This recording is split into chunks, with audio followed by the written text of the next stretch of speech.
like hell, is not easily conquered.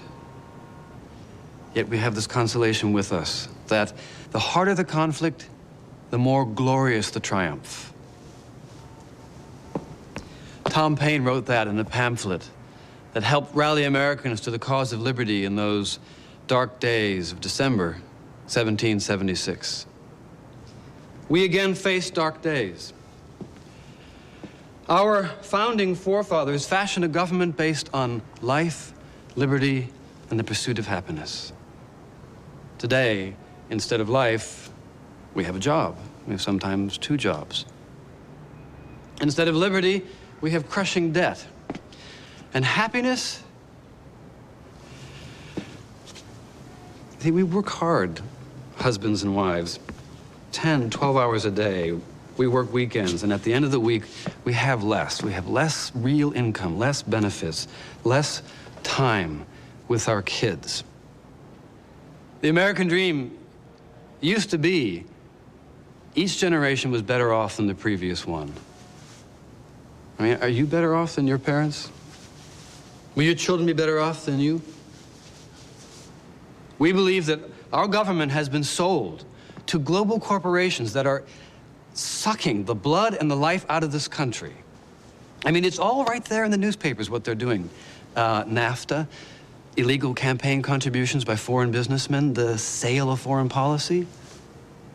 I mean, these people don't care about us. They don't care about Americans. They care about their bottom line.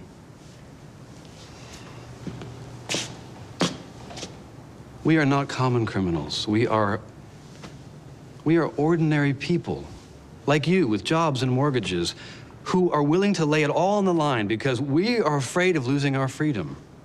But today, you have a chance to tell the government what you think. Seize that opportunity. We, the defendants, are not the only ones on trial here. You are on trial here. I mean, the state tells you to follow its laws. But who lends the state its power? Who can take it back? The judge? Mr. McCoy? No. You do. You are the state. You have the power. Freedom starts with a no. Will you turn to the state and say no?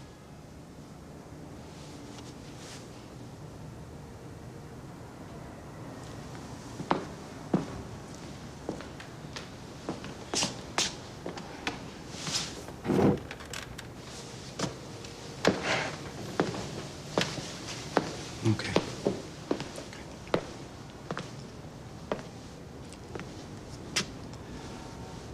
This country began as an experiment in freedom.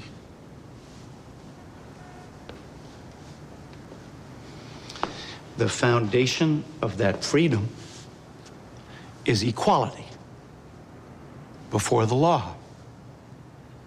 Everyone, whoever they are, whatever they may believe, must be equally accountable. Mr. Christie hopes you will ignore the evidence and nullify a power he says derives from a higher law. I agree that such a higher law exists. And each of you, as members of the jury, bound yourselves to it when you swore on your conscience before God and as a citizen that you would decide this case on the facts. You are asked to judge one thing. Were the defendants, whatever their reasons, whatever their beliefs, part of a criminal conspiracy to commit armed robbery and murder? These guys did a great job of memorization. Too bad they didn't learn from it. We all remember that phrase from the Declaration of Independence about life, liberty, and the pursuit of happiness, the unalienable rights of everyone. Notice that life comes first. You can forget everything else about this case if you remember one thing. These defendants, these conspirators, targeted an ordinary citizen, someone just like yourselves, a guy with a job and in the private sector, with bills to pay and a family to take care of. And they took his life. They took his life. If it's okay for them to shoot him, it's okay for them to shoot anyone, including any one of you. Without the law, there can be no freedom. And without justice, there can be no law. The events following the Puerto Rican Day Parade shocked and horrified us. We watched young men engage in brutal and bestial behavior, and we felt correctly that they must be punished. We in the Puerto Rican community felt this no less than anyone else. We felt a particular sense of revulsion and dread because we knew it would be held against all Puerto Ricans. We knew that our parade, or joyful expression of our culture and our pride, would forever be linked to events that had nothing to do with it. Now, the prosecution has worked very hard to establish a link between those events and the crime for which the defendant is charged. They would only be too happy to turn your shock and your horror into a blind reflex of vengeance directed at the defendant. And I'm gonna be quite honest with you. That's a very hard thing to resist. But it's also the very essence of your responsibility as jurors to do so. There is no question that this young man did something very wrong that day. This woman's death is a tragedy, and it must be answered for. But it was not manslaughter. Nestor Salazar acted foolishly and impulsively and negligently, but he did not commit manslaughter. And your sworn oath requires that you find him not guilty of that.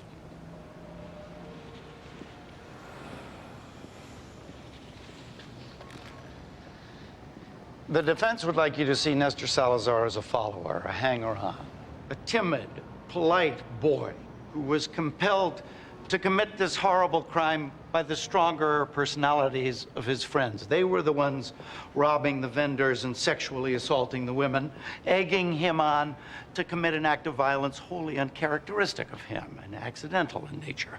Well, there's no question that what we saw in the park that day was the behavior of a mob, not an Hispanic mob, not a Puerto Rican mob, just a mob with all the false bravado and anonymity that provides.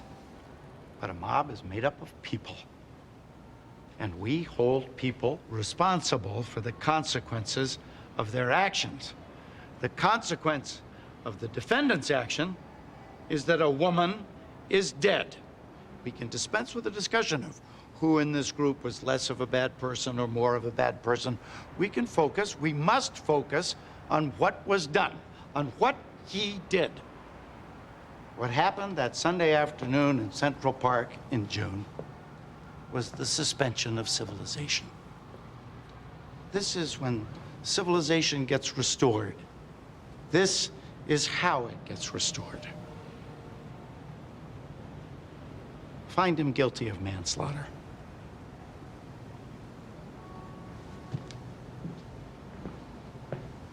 Nine years ago, Leon Vorgich heartlessly murdered 5 innocent people at a restaurant. Back then, the legislature had a chance to make sure that it never happened again, but they failed. They failed, and he escaped, and he went on to kill 8 more innocent people. And once again, the state has failed to act. 13 innocent people slaughtered, and our leaders are powerless to do anything but lock him up and hope he never escapes again? Ladies and gentlemen, the law did not protect our society from Leon Vorgich. It couldn't even grant justice to the families of his victims. And when Robert Purcell heard that, after hearing the shot that killed his daughter, he went insane. Regardless of the law, regardless of the risks, regardless of the countless witnesses, Robert Purcell felt compelled to make sure that Leon Vorgich never killed again. Ladies and gentlemen, the state wouldn't take action, so Robert did. Now, does that make him a murderer? That makes him a man mentally undone, first by a heartless psychopath, and second by an uncaring system. Ladies and gentlemen, that deserves your sympathy. And also your vote of not guilty.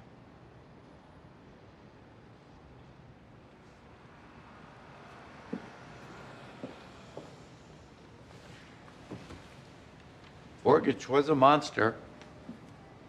No one disputes that the world is a better place without him. But this is not about who Robert Purcell murdered. It's about the simple fact that he is a murderer. Mr. Purcell is not insane. He does not believe himself to be a judge, a jury, or an executioner. And yet, by killing Leon Vorgich, he chose to act as all three. He may have felt morally justified, but still, he knew that what he did was wrong. So the question before you is not, did Vorgich deserve to die? It's, did Robert Purcell have the right to kill him? And the answer is no. Leon Vorgich was a danger to our society. But so is what the defense is asking of you today. They want you to look the other way. Even though Robert Purcell ignored our system of justice, took the law into his own hands, and committed murder in cold blood, they want you to give him a pass. If you let Robert Purcell get away with murder just because you hate the man he shot, you're telling everyone out there that it's okay to kill as long as the victim was a bad person. Judges, juries, who needs them? If you want to see insanity, let this murderer go. A child dies mysteriously in its crib. No cuts, no bruises, no signs of abuse. The district attorney says Emily was murdered. He says Eileen and Marty Willick were alone with her when it happened. We say there was somebody else in that apartment. God, fate, nature, call it what you will. In our attempts to understand what happened to Emily, we can only look to God, not to the parents who loved and cherished her. The requirement for criminal liability includes the omission to perform an act where a duty of performance is imposed by law. Sounds complicated, but it's really very simple. Emily Willick was suffocated with a pillow. Did her mother hold the pillow or did her father? It doesn't really matter, because the one who watched, who didn't rip the pillow away, who didn't fight tooth and nail for Emily's life, is equally guilty. On the freeway, a mother of four is cut off by another driver. She speeds up, swerves into the offender's lane, kills him. A businessman boards a plane to New York and brutally beats a flight attendant because she refuses his request for an upgrade. And here we have a 46-year-old family man, a man without any prior criminal record, who savagely attacks the coach of his 16-year-old son's hockey team. Road rage, airport rage, sports rage. How do we make sense of all of it? And the truth is, we can't. But just because we don't understand something doesn't mean we should dismiss it. Battered wife syndrome. Post-traumatic stress disorder. Each of these took years for juries to accept, during which time people who shouldn't have been convicted were. Ray Taylor didn't appreciate what he was doing that morning because at that moment, he was suffering from a mental defect, a rage, which prevented him from doing so. And in our criminal justice system, we don't hold people responsible for conduct that they can't control, even if we don't understand it.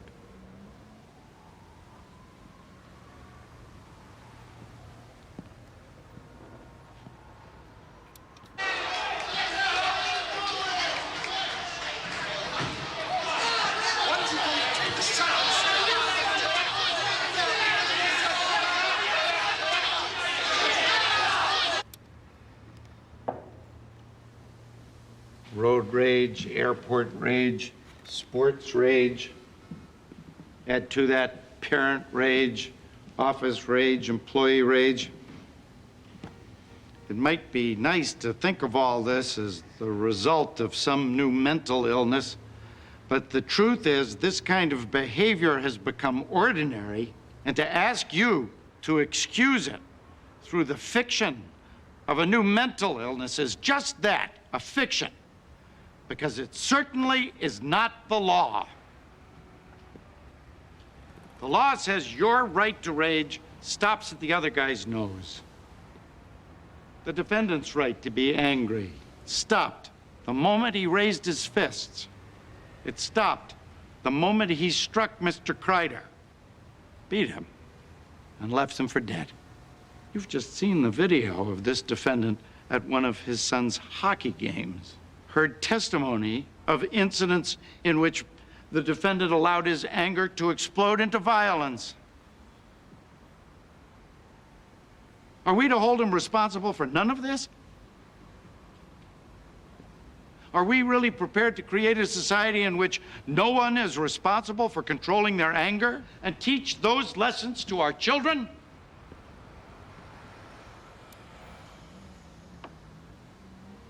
The victim in this case worked with kids, devoted himself in his spare time to bettering their lives, while the defendant lived his vicariously through his son, and in his anger forgot a basic reality. The same reality his lawyer hopes you'll forget, that he is an adult. And we hold adults responsible for what they do, no matter how angry they get. Don't let Mr. Taylor off the hook. Don't create an excuse where there is none.